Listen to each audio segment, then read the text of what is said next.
Hello everyone, welcome back to Target IES.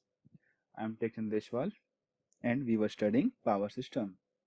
Okay, so it is our third session. In the first session we saw what are the various types of plants like base load plant or peak load power plants.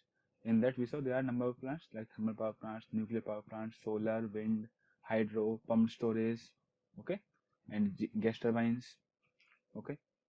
Then in the last session we saw the economic feasibility of different power plants and what are the factors on which my cost of electricity depends कि मेरे कौन से factor से cost of electricity increase होती है या decrease होती है.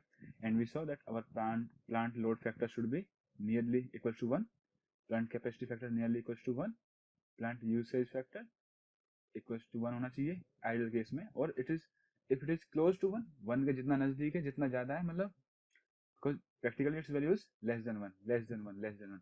तो जितना 1 के करीब है उतना ही अच्छा हुआ and the power and the cost of power production will be low. Now we will see various power generation or power plants and their a brief overview of the operation जितना required है because many times they are asked in interviews and many of you have done your training from like NTPC. So जितने भी ऐसे लोग हैं so you can expect a question in interviews. Yeah, question is also expected in engineering service prelims also and you can solve the question.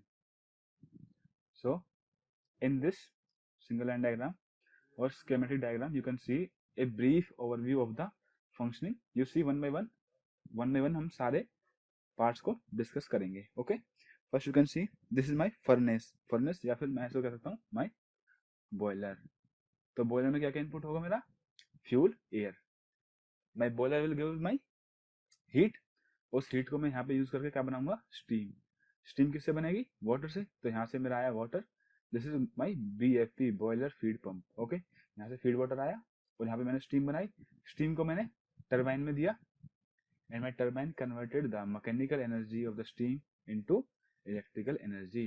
Turbine के अंदर मेरी steam expand होगी और जो हाई प्रेशर स्टीम थी सुपर हीटेड ये low pressure steam बन के निकल जाएगी. मीन्स इसने अपनी सारी एनर्जी कन्वर्ट कर दी into mechanical. Then here is a generator. ये कपलिंग है टरबाइन और जनरेटर की कपलिंग है. My generator will convert the mechanical energy into the electrical energy. Okay, turbine क्या कर रही है टरबाइन कन्वर्ट कर रही है हीट एनर्जी को into mechanical energy because steam expands in turbine.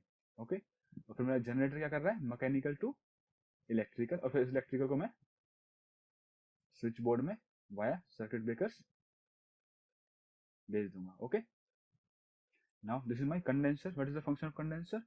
Condenser is used to cool down this LP steam. जो मेरी LP steam आई टरबाइन से उसको cool down करके वापस water में convert करेगा and then this water will then feed back to the boiler.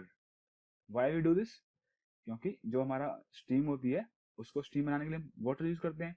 This water is demineralized water, DM water कहते हैं इसको इंडस्ट्री में. DM water इसकी pH होती है 9 to 9.5 so that my erosion of or corrosion of boiler tubes do not happen. corrosion को avoid करने के लिए इसकी हम pH रखते हैं 9 to 9.5 प्लस फिर यहाँ पे हम एक यूज करते हैं de-aerator. de-aerator मीन्स निकालना एयर.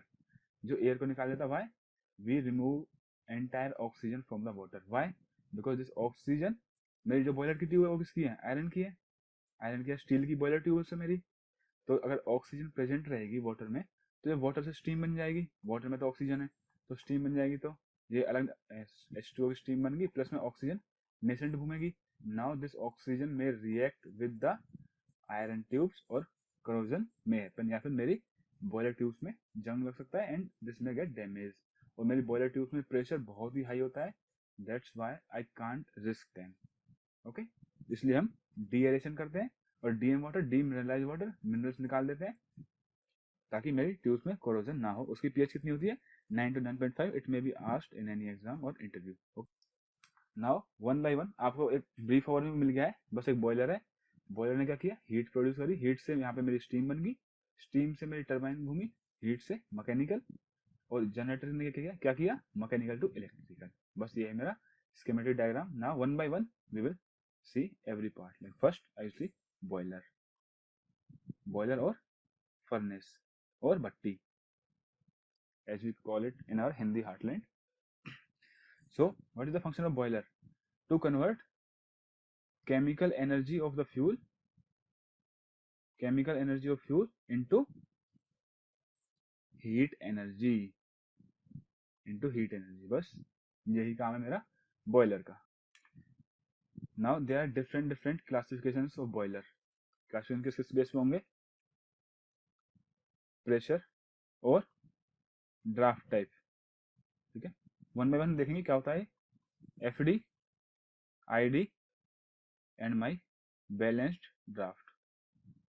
और एक होता है मेरा अरेंजमेंट के ऊपर, horizontal placed boiler, vertically placed boiler. और एक हो सकता है मेरा कि ट्यूब्स में गैस है या ट्यूब्स में वाटर है. So fire tube boiler, water tube boiler, दो क्लासिफिकेशन है. तो main classification of boiler are these 7. Okay, one by one we will discuss them. सबसे पहले सबसे इजी वाला कर लेते हैं. अगर मेरा बॉयलर हॉरिजॉन्टल पोजीशन में रखा हुआ है लाइक दिस, ओके, तो मेरा हो गया हॉरिजॉन्टल बॉयलर. और अगर वर्टिकली रखा हुआ है लाइक दिस, इसमें अगर मेरा वाटर ट्यूब लाइक दिस, ये यहाँ से मेरा वाटर गया लाइक दिस, यहाँ से स्टीम निकली, तो ये हो गया मेरा vertically placed boiler. Generally in industries my boiler is vertical. Okay, horizontal कम होता है, वर्टिकल ज्यादा होता है. There is a reason, because जो भी हॉट गैसेस होती हैं वो राइज करती हैं ऑटोमेटिकली. राइज करती है तो वो ऑटोमेटिकली सारी ट्यूब्स के थ्रू पास करती है. And my entire heat is consumed and then this exhaust gases are sent to stack. Stack क्या होता है मेरा? स्टैक मेरा वो चिमनी होती है जो पावर प्लांट में आपको दिखती है, जिसके ऊपर से धुआं निकल रहा होता है. Okay, this is my stack. Okay, so horizontal and vertical हमने देख लिया. Now second is fire tube boiler, water tube boiler. Suppose this is my boiler. Boiler में क्या है मेरा? My fuel is burning in the boiler. Boiler के अंदर मेरा फ्यूल जल रहा है. So there are two options. या तो इसके अंदर बॉयलर के अंदर ट्यूब्स होंगी. सपोज दियर आर ट्यूब्स, और इस ट्यूब्स के अंदर मेरा वाटर फ्लो कर रहा है, और ट्यूब्स के बाहर there is fire. Outside the tubes my fire is there. So tubes में क्या है? Water. This is my water tube boiler. It is most practically used, क्योंकि हम इस वे में हम जो प्रेशर है उसको बेटर कंट्रोल कर सकते हैं. Plus we can achieve very high pressure in this configuration, क्योंकि जो मेरा वाटर है वो ट्यूब्स में पैक्ड है. So water tube boiler is most practically used. High pressure is feasible. Okay, अब वैसे वर्षा अगर आप करोगे तो फायर ट्यूब बॉयलर में क्या होगा? फायर ट्यूब बॉयलर में मेरा कहीं पे फायर लगेगी, वहां से एग्जॉस्ट गैसेस आएंगी ना. वो एग्जॉस्ट गैसेस होंगी इन the tubes. Exhaust gases will be in the tubes. और मेरा वाटर कहाँ होगा? My water will B outside tube in the compartment. Like यहाँ पे मेरा वाटर होगा, H2O होगा, वाटर मेरा बाहर होगा, और ट्यूब्स में मेरी फायर होगी. ठीक है, यहाँ से मेरा स्टीम आउट हो जाएगा, यहाँ से मेरा वाटर इन, लाइक दिस. तो इसको हम बोलते हैं फायर ट्यूब बॉयलर. बॉयलर के अंदर मेरी फायर चल रही है, means exhaust hot gases are in the tube and water is outside the tube. ठीक है, तो दो क्लासिफिकेशन हमने ये देख ली, हॉरिजॉन्टल वर्टिकल देख लिया. Now comes this forced draft, induced draft and balanced draft. It is the most important classification, and you can expect a question from here if you have worked in any power plant or if you have done your training in any thermal power plant. Okay, so क्या होता है? If this is my boiler, then boiler requires two things: fuel, और fuel कुछ भी हो सकता है, कोल भी हो सकता है, और माई गैस भी हो सकती है, डीजल भी हो सकता है. फ्यूल तो फ्यूल है. Fuel and second thing is air. Air क्यों रिक्वायर होती है? क्योंकि फ्यूल को बर्न करने के लिए, अगर फ्यूल में कार्बन है तो कार्बन को बर्न करने के लिए क्या चाहिए मुझे? Oxygen. That CO2 will be formed. Okay, plus heat will be release. तो मेरी एयर जाएगी. तो जो forced draft, induced draft, balanced draft, ये तीनों classification are based on that how we send our air into the boiler. तो मैं आपको सिंपल एनालॉजी से बताता हूँ.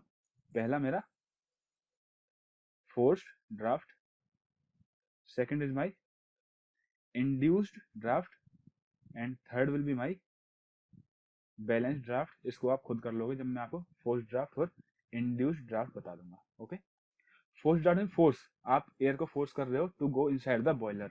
इसका मतलब इसमें मेरा फैन लगा हुआ है यहाँ पे, ठीक है, ये मेरा मोटर है एक, और यहाँ पे मेरा फैन लगा हुआ है, and it is pushing air into the boiler.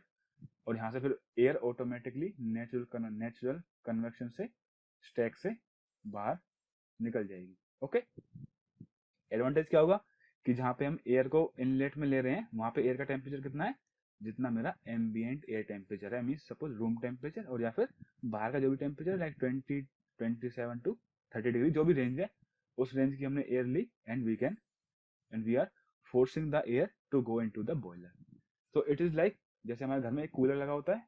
Cooler क्या होता है, एक रूम है, रूम की विंडो पे मैं लगा देता हूँ अपना कूलर. सो कूलर क्या होता है, फोर्स करता है एयर को into the room, and then air goes by any ventilation path. और जहाँ पे भी अगर कोई दूसरी विंडो खुली होगी तो वहां से एयर मेरी एग्जिट करती है और यहाँ से एंटर करती है. तो क्या होता है इसमें, अब मेरे कॉन्स्टेंटली जब ये मेरा फैन है जो एफडी फैन बोलते हैं हम इसे, एफडी फैन, ये कॉन्स्टेंटली एयर को पुश करेगा, तो यहाँ पे ज्यादा एयर होगी, तो here pressure is high than atmospheric pressure. यहाँ पे हाई प्रेशर होता है. तो इसमें चांस क्या है कि अगर मेरा स्टैक से ज्यादा एयर नहीं निकली तो मेरे इसके अंदर प्रेशर बढ़ेगा, एंड माई बॉयलर में एक्सप्लोड. तो इसका हमेशा इसमें रिस्क होता है. Fine, I hope you have got it कि फोर्स्ड ड्राफ्ट फैन क्या होता है. Now second is induced draft. Induce mean induce कर रहे हैं हम, like we are inducing vacuum. ये कैसे होता है, जैसे आपके घर में किचन होती है, किचन में क्या लगा होता है, यहाँ पे एक एग्जॉस्ट. ये किचन है तो एग्जॉस्ट क्या करता है, एयर को किचन से लेके बाहर फेंकता है. ठीक है, same way induced draft fan होता है मेरा. इंड्यूस्ड ड्राफ्ट फैन मेरा यही होता है, बस यहाँ पे एक फैन होता है और ये बॉयलर से एयर को लेके एयर को सक करता है बॉयलर में से, और it throws it into the stack, chimney, stack में फेंकता है. नाउ यहाँ पे जो एयर का इनलेट है वो नेचुरल है. फोर्स ड्राफ्ट में आउटलेट क्या था, नेचुरल था, इनलेट क्या था, फोर्स था. यहाँ पे आउटलेट एक तरह से आप कह सकते हो फोर्स्ड है. यहाँ पे मैंने आईडी फैन लगाया है, इंड्यूस्ड ड्राफ्ट फैन, जो एयर को सक करेगा, और यहाँ से नेचुरल है. तो यहाँ पे मेरा प्रेशर क्या होगा, आप कभी भी किसी रूम में से एयर निकालोगे तो यहाँ पे मेरा एयर कम हो जाएगी. It means my pressure will B less then atmospheric pressure. In fact pressure यहाँ पे नेगेटिव हो जाता है. ओके, प्रेशर यहाँ पे नेगेटिव हो जाता है. अब इसमें क्या रिस्क होगा मेरा, सपोज अगर मेरी नेचुरल पाथ से एयर का इनलेट कम हुआ, मेरी एयर का आना रिड्यूस हो गया, सम ब्लॉकेज होगी यहाँ पे, या फिर कोई प्लेट आ गई, कोई वॉल्व नहीं खुला, एनी ऑफ द रीजंस, मेरी एयर अंदर आई कम. Okay, my less air is coming in, but induced draft fan तो पूरा फोर्सफुली एयर को बाहर सक कर रहा है बॉयलर से, तो मेरा प्रेशर क्या होगा, रिड्यूस होगा, एंड इवेंचुअली माई बॉयलर पे इतना फोर्स लगेगा बाहर से, क्योंकि प्रेशर रिड्यूस्ड, बाहर का एटमोस्फेरिक प्रेशर हाई है, तो बाहर से इस बॉयलर पे इतना फोर्स लगेगा कि सारी की सारी ट्यूब्स कोलैप्स करके मेरा बॉयलर कुछ इस तरीके से पिचक जाएगा. Okay, like this my boiler will be damaged. So it is the disadvantage of my induced drought based boiler. Now अब बैलेंस ड्राफ्ट में क्या होगा, अब आप खुद कर सकते हो. एक हुआ इंड्यूस्ड ड्राफ्ट, एक हुआ फोर्स्ड ड्राफ्ट. बैलेंस में क्या होगा, मैंने यहाँ पर भी एक फैन लगा दिया और मैंने एक्सट्रैक्शन के लिए भी एक फैन लगा दिया. Now by controlling both these I can maintain my pressure in the boiler. यहाँ पे मैंने एक एफडी फैन लगा दिया जो एयर भेज रहा है अंदर, यहाँ पे मैंने आईडी फैन लगा दिया जो एयर को बाहर निकाल रहा है.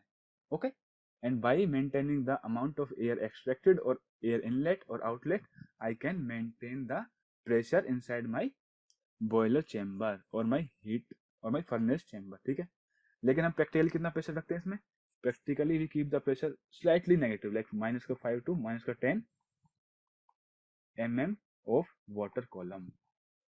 Why we keep it? Because अगर थोड़ा सा नेगेटिव प्रेशर होता है तो जो मेरी वहां पे फायर है ना, वो फायर कन्वर्ज होती है, means that fire do not diverge to the edges of the boiler. अगर थोड़ा सा हल्का सा नेगेटिव टेम्परेचर मेंटेन होता है, so my fire is converge in between the boiler and it is directly applied to the tubes. So explosion के chances बहुत कम होते हैं। And FD fan, ID fan, they are closely monitored. Practically, to increase the reliability, they are always 2 FD fan and 2 ID fan. अगर एक operation में है तो एक स्टैंड बाई पे रहता है और vice versa. Fine. Now I hope you are clear with the boiler. Boiler क्या करता है मेरा, बस chemical energy of the fuel को हीट एनर्जी में कन्वर्ट करता है। Classification horizontal, vertical, fire tube, water tube, FD fan, ID fan। Okay, now what can be the fuel.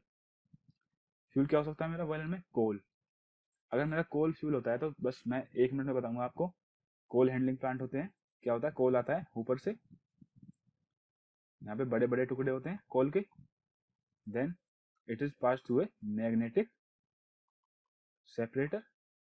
उसके पहले इसको हम वाटर वॉश कर देते हैं कोल को, it is washed by the water. Magnetic separator क्या करता है, इसमें से जो भी मेटल पार्टिकल्स है, आयरन पार्टिकल्स है, उनको एक्सट्रैक्ट कर लेता है। Then this coal comes, it goes to a pulverizer. Pulverizer क्या करता है, इस कोल को छोटे छोटे पार्टिकल्स में तोड़ देता है, मीन्स पीस देता है और ग्राइंड कर देता है। You can say grinder type of, ठीक है।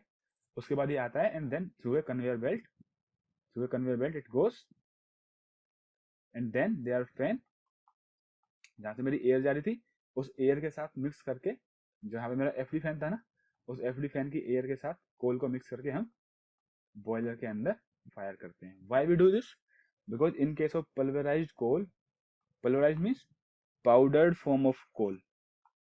Pulverized coal means powdered form of coal.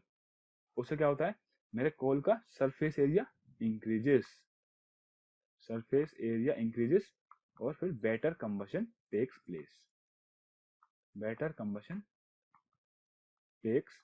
Place. Okay, I hope you got it.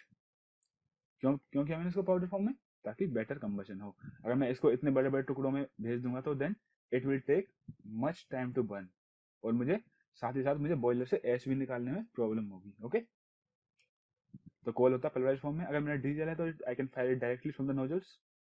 Okay, diesel है और my gas is also fired like this, बस पाइप से गया और इनटू द चेम्बर।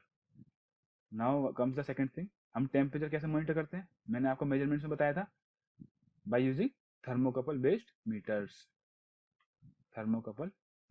मीटर्स से हम टेम्परेचर मेजर करते हैं। नाउ वन मोर थिंग जो आपको पता होनी चाहिए, वो होता है एयर प्री हीटर। जो हम बॉयलर में एयर भेज रहे थे FD फैन से, हम उस एयर को प्री हीट करते हैं so that it aid in the combustion process. अगर मैं बॉयलर के अंदर टेम्परेचर बहुत ज्यादा होगा, कोल के कंबशन के लिए सपोज चाहिए 70 to 80 डिग्री सेल्सियस, तब कोल मेरा जलेगा। सपोज मैं बस ऐसे ही हाइपोथेटिकल कोई वैल्यू ले रहा हूँ। तो अगर मैं एयर भेज दूंगा 20 डिग्री सेल्सियस की, means outside there is cold weather outside, मैं 20 डिग्री सेल्सियस की एयर भेज दी तो मेरा कोल जलेगा नहीं। So why we do what we do, I pass this, अगर मेरा FD फैन से एयर जा रही है, I will pass this air through air pre heater. वहां से मेरी एयर गर्म हो जाएगी, then hot air is sent to the boiler and it helps in combustion process। और इससे मेरी बॉयलर की efficiency of my boiler increases। Fine, this is the air preheater. अब air preheater, super heater coils, economiser, इनकी location कहाँ होती है, मैं सब कुछ बताने के बाद एक डायग्राम में आपको समझा दूंगा। Okay, now comes the second thing, that is my steam. अब बॉयलर है, बॉयलर में मैंने क्या दिया इनपुट, वाटर, फ्यूल, एयर। ठीक है, तो वाटर की क्या बना देगा बॉयलर मेरा, स्टीम। वाटर कैसा होगा, demineralised water, pH 9 to 9.5, deaerated, जिसमें से मैंने अपनी सारी की सारी ऑक्सीजन रिमूव की हुई है। ये डी है, DM water, demineralised water. Okay, the water must not contain any minerals otherwise they may corrode the boiler tubes.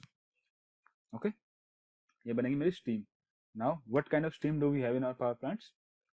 Look, every power plant has separate strategy.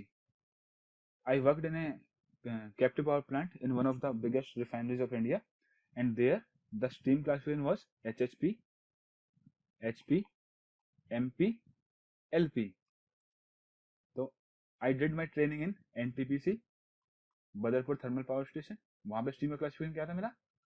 HP steam, IP steam, LP steam. So there is no set standard for the steam. बस हर power plant के लिए और हर industry के लिए कोई भी industry अपनी मर्जी से किसी भी स्टीम को हाई प्रेशर बोल सकती है, किसी को भी high pressure. Like it was high pressure, medium pressure, low pressure, high pressure, intermediate pressure and this is low pressure. बस किसी को भी यूज कर सकते हैं. हाई प्रेशर इसको हम बोलते हैं सुपर हीटेड स्टीम. यहाँ पे हम हाई प्रेशर को बोलते थे सुपर हीटेड स्टीम. तो मैं आपको इसका डाटा दे देता हूँ. डाटा ज्यादा इंपॉर्टेंट नहीं है, बस आपके एक रिलेटिव अंडरस्टैंडिंग के लिए जरूरी है. So it high pressure steam क्या थी मेरी? 150 किलोग्राम पर सेंटीमीटर स्क्वायर और 540 degree Celsius.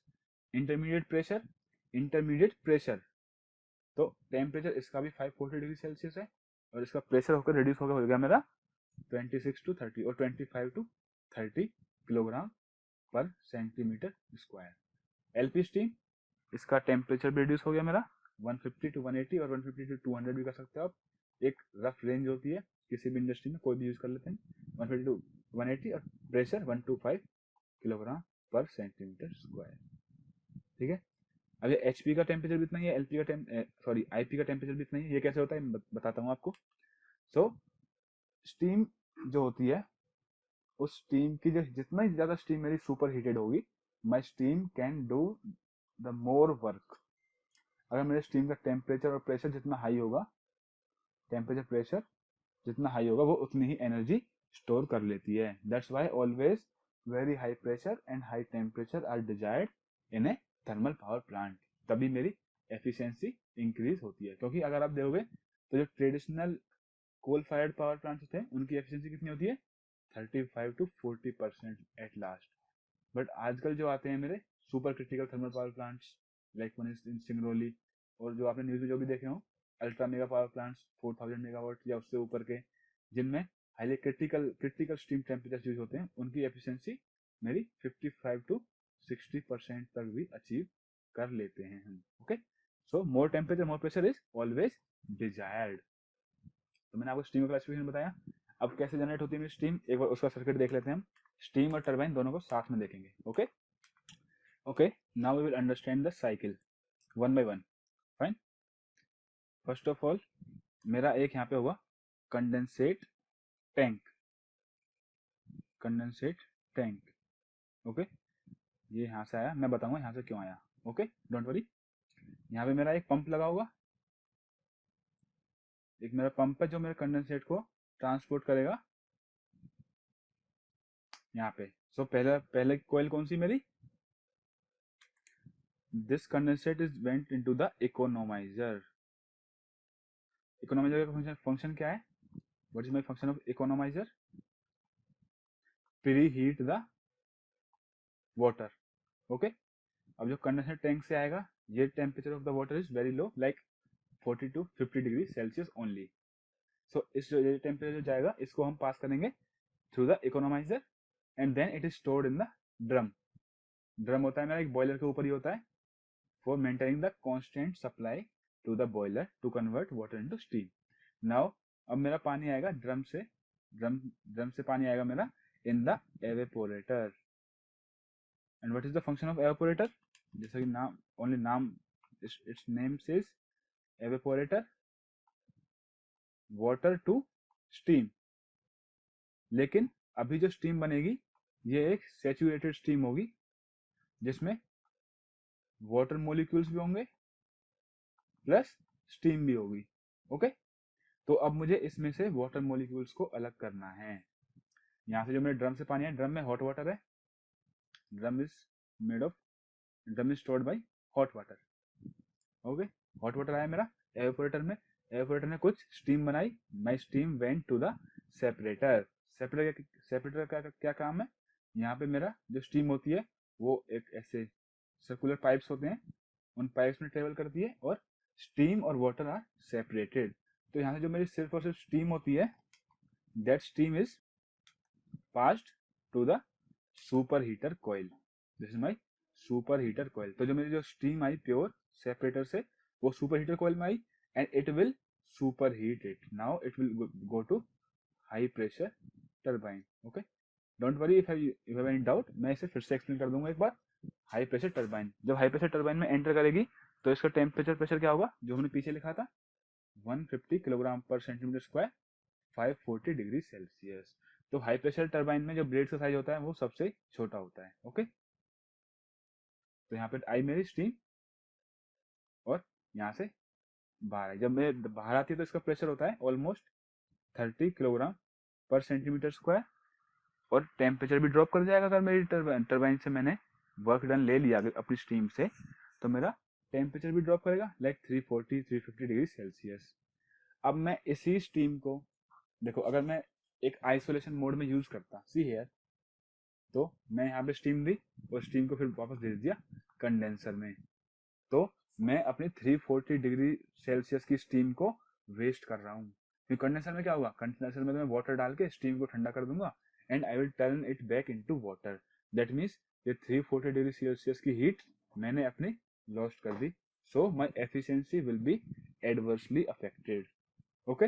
Now this steam will go back to the boiler chamber and there is a reheater. Reheater will reheat the steam. reheat करेगा तो इसका temperature फिर से बढ़ जाएगा. कितना पहुंच जाएगा सुपर हीटेड टेम्परेचर पे 540 डिग्री सेल्सियस और pressure will be like around 25, 28 और 26 किलोग्राम पर centimetre square. Then it goes to my IP turbine, intermediate pressure turbine.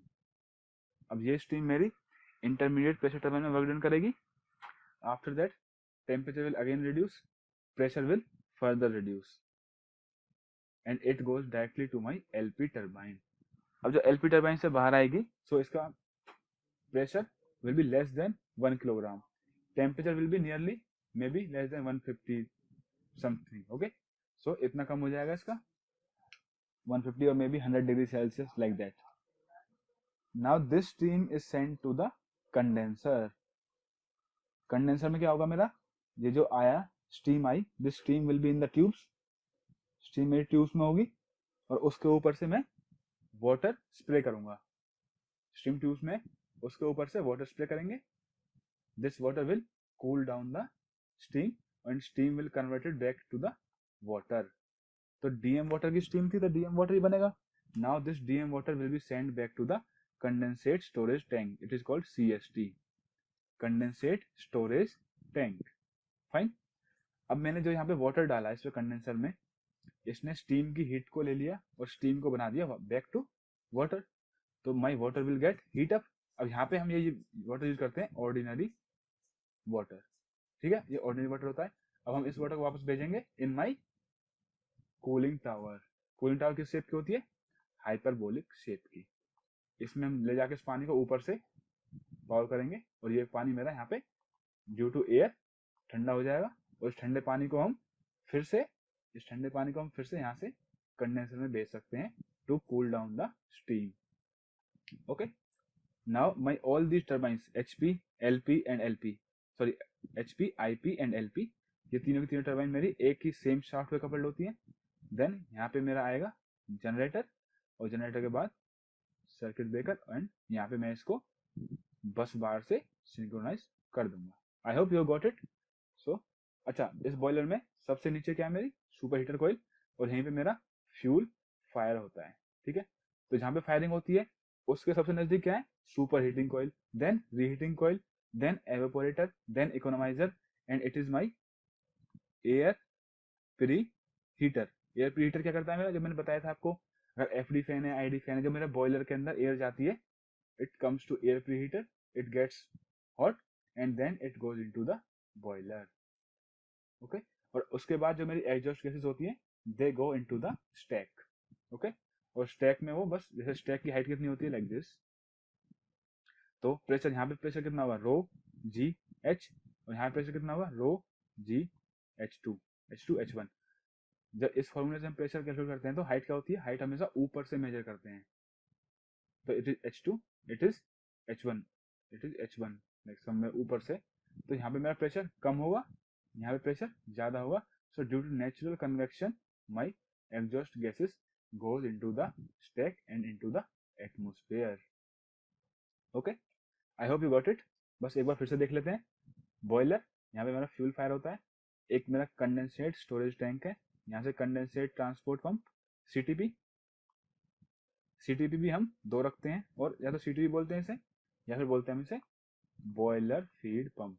CTP हम इसे सॉरी सीटीपी इसे नहीं बोलते, सीटीपी बोलते हैं हम इसको, जो कंडेंसेट को, जब कंडेंसर में मेरी steam turns back into the water, तो जो इस वाटर को ट्रांसपोर्ट करता है वापस कंडेंसेट स्टोरेज टैंक में, उसको बोलते हैं हम CTP, condensate transport pump. Condensate transport pump. यहाँ पे होता है मेरा BFP. BFP is the biggest motor और biggest drive of our power plant. The power plant in which I worked, the BFP was 4.1 megawatt की एक मोटर, एक pump सिर्फ. Because it has to provide water at very high pressure. इस header में बहुत ही high pressure होगा, क्योंकि जब हाई प्रेशर होगा तभी मेरी हाई प्रेशर स्टीम बनेगी. आपको जितनी स्टीम की रिक्वायरमेंट है उतना वाटर तो पंप करना पड़ेगा. And how much steam is used per hour? It is in the order of 6 to 7,000 ton per hour for a 600 or no sorry for a 200 megawatt generator. अगर मेरा generator बड़ा होगा तो मेरी स्टीम की क्वांटिटी और भी ज्यादा होगी. 7,000 ton means 7 lakh litres per hour. तो हमें ऑब्वियस सी बात है कि मेरा pump should be very powerful.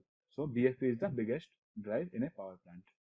तो यहाँ से गया, it goes into the economiser, heat up होगा, देन ड्रम में जाएगा, ड्रम से आएगा एवापोरेटर में. ड्रम क्यों यूज करते हैं ऊपर हम? So that always water is present in my drum, और ड्रम से हमेशा पानी आता रहे बॉयलर के अंदर, और मेरा कभी भी बॉयलर के अंदर टेम्परेचर सेफ लिमिट को एक्सीड ना करे. ओके, सो ड्रम से पानी आया एवापोरेटर में. व्हाट माई एवापोरेटर डज, आया तो इसमें पानी, water, it turns water into steam, but saturated steam that contains water as well as steam also. So that goes into the separator, turbo separator.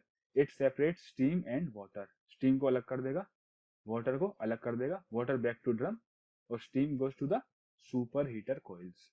Super heater coils बिल्कुल जहाँ पे flame है उसके बिल्कुल नजदीक होती है, so that I can attain very high temperature 540 degrees Celsius. Then this superheated steam goes to the high pressure turbine. After that इसमें कुछ प्रेशर ड्रॉप होगा, टेम्परेचर ड्रॉप होगा, तो उस टेम्परेचर को रिकवर करने के लिए रीहीटर. अब इसको हम फिर से प्रेशर नहीं बढ़ा सकते, क्योंकि प्रेशर तो देखो बॉयलर फीड को यहाँ से प्रेशर दे रहा है, और ये सब कुछ एक सिंगल सर्किट है. ड्रम में गया, देन ड्रम से एवापोरेटर में आया, then separator. So it is a single circuit. अगर आपको प्रेशर बढ़ाना तो यहीं से बढ़ा सकते हो बस इनिशियली. अब आप बीच में जब एचपी से स्टीम बाहर निकली तो उसका प्रेशर नहीं बढ़ा सकते, बट टेम्परेचर इंक्रीज कर सकते हैं. So we send it to the reheater. Reheater इसे फिर से हीट कर देगा 540 डिग्री सेल्सियस पे. प्रेशर ड्रॉप हुआ, then it goes to the intermediate pressure turbine. After that it goes directly to the low pressure turbine. ये सब कुछ क्यों करते हैं हम? एचपी आईपी एलपी क्यों कर रहे हैं हम? To increase the efficiency of our power plant. अगर हम इसको ओपन साइकिल में यूज करेंगे कि सीधा एचपी लिया, उसके बाद स्टीम को सीधा कंडेंसेट में डाल दिया, then my efficiency will be reduced. HP, so all the turbines are coupled on the same shaft. Then generator, और जहां से अगर मेरी एलपी स्टीम निकलेगी, एलपी से जो स्टीम निकलेगी उसको मैं सेंड करूंगा कंडेंसर में. कंडेंसर में क्या होगा? My steam is converted back to the water. हम स्टीम को ऐसे ही बाहर क्यों नहीं छोड़ देते? Because it is of DM water, and DM water is costly. 9 से 9.5 पीएच मेंटेन करनी पड़ती है, सारे मिनरल्स को निकालना पड़ता है, प्लस डीएरेटेड, उसमें से जितना भी ऑक्सीजन है सबको हम बाहर निकालते हैं, ऑक्सीजन एंड डिजोल्व्ड गैसेस को. ओके, तो जो पानी से हम कंडेंसेट करते हैं वो पानी गर्म होगा तो उसको ठंडा कहाँ करेंगे? कूलिंग टावर में. कूलिंग टावर में उस पानी को ठंडा करेंगे, and this condensate is then transported back using a condensate transport pump back to the CST. CST is the main tank. Okay, I hope you have understood the working of a thermal power plant. Now one more thing, see stack. अगर मेरा कोल fired power plant है तो मैंने क्या use किया?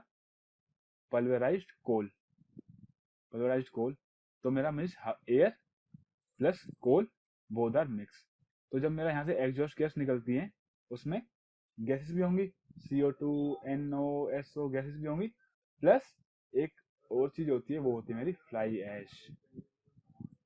This fly ash is very harmful. हम इसको directly atmosphere में नहीं छोड़ सकते, otherwise it will form soot and it will lead to acid rain.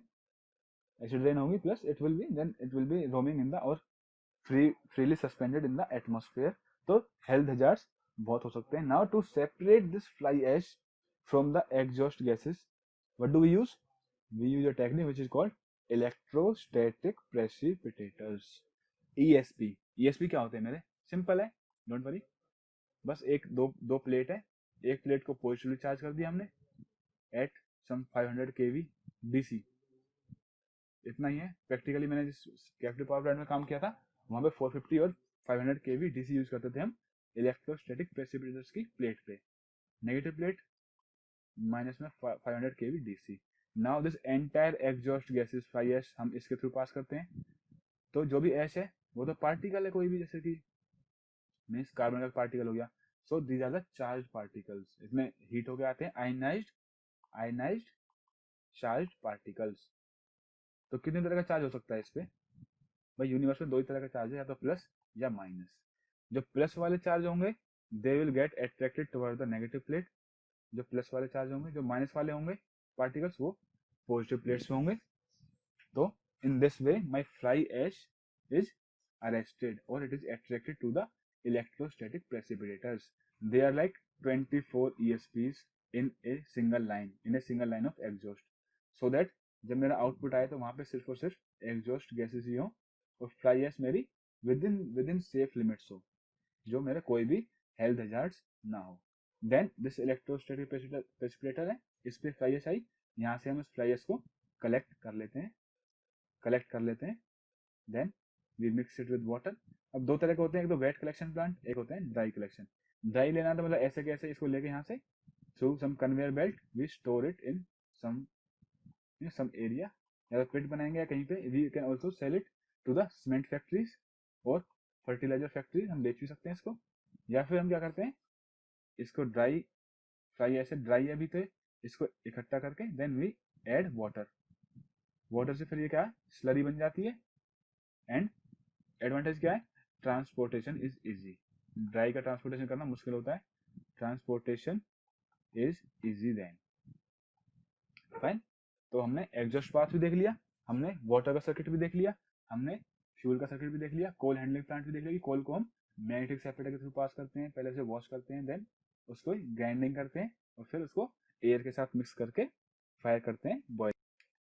और तो जितने भी पावर प्लांट है, अगर मेरा पावर प्लांट इंडिया में कोई 4000 मेगावाट से ऊपर का है, ग्रेटर देन 4000 मेगावाट, तो हम उसको बोलते हैं अल्ट्रा मेगा पावर प्लांट्स. ये एक स्कीम आई थी to construct around 10 to 12 ultra mega power plants and which are undergoing their construction.